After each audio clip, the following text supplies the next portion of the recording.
The Tower of Babel, the subject of one of the strangest stories in the Bible.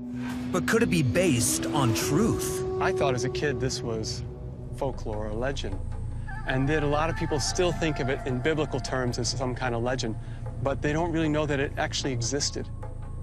I'm really at the place where the tower stood. The fragile remains of the legendary city of Babylon in modern-day Iraq have revealed many secrets.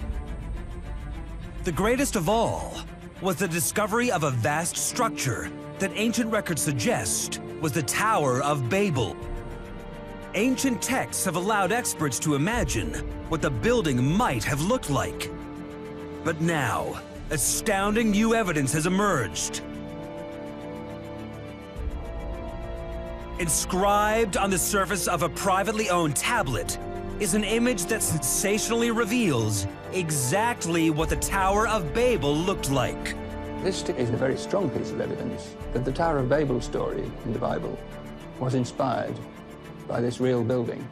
This remarkable tablet, which has never been filmed before, dates to the 6th century BC. It was discovered in Babylon over a century ago. Unbelievably, no one realized how important it was until Professor Andrew George, an expert in ancient texts, brought its faint carvings back to life. At the top here, this part, there is a relief depicting a stepped tower, and here a figure of a human being carrying a staff with a conical hat on. Below that relief is text which has been chiseled into the monument, and the label is easily read. It reads Etem Enki, Zikurat Babeli, and that means the Zikurat or temple tower of the city of Babylon. This tablet provides the first ever image of the real Tower of Babel. It confirms the building was a Mesopotamian stepped tower and illustrates the 7 tiers of the ancient megastructure.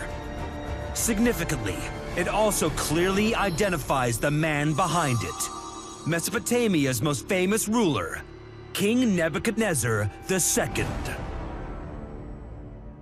The building and its builder on the same relief.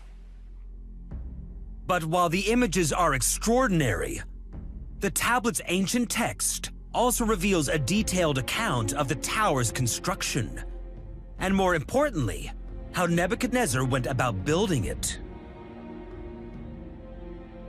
It reads from the upper sea, which is the Mediterranean, to the lower sea, and that's the Persian Gulf. The far-flung lands and teeming people of the habitations are mobilized in order to construct this building of the Zikkurat of Babylon. Incredibly, this ancient account is identical to the biblical story of how the Tower of Babel was constructed. For scholars, the tablet offers further proof that the Tower of Babel wasn't just a work of fiction. It was an actual building from antiquity. The evidence from the ruins in Iraq, the ancient tablet descriptions, and the account of the tower's construction create a compelling case that the Tower of Babel was real. But how did the biblical story come about? For experts, the answer can be found by looking back to one of the most significant events in history. In 586 BC, in a bid for world supremacy, King Nebuchadnezzar laid siege to Jerusalem, 500 miles to the west. His army sacked the city and captured the most highly skilled and highly educated citizens. Brought to Babylon as prisoners of war, they were forced to work for Nebuchadnezzar. It was the start of what's now known as the Babylonian captivity. But crucially, while in Babylon, the captives became known as the Jewish people, the very authors of the Bible. That experience converted them into the Jewish people. And those, of course, are the people who wrote the Old Testament, who produced the Hebrew text of the Old Testament, which we all know about. I think very likely the Jewish population exiled in Babylon in the 6th century BC by Nebuchadnezzar very likely utilized the tower as their inspiration for the Tower of Babel story in the Bible. They may have seen it as a symbol of their oppression, essentially, this large looming building where they lived in this foreign city, a culture they didn't know very well. And so I think it became symbolic to them. Experts are now certain the Bible's Tower of Babel was real. And there's a compelling clue in the story that backs up a theory that Jewish slaves witnessed the tower being built during their time in captivity.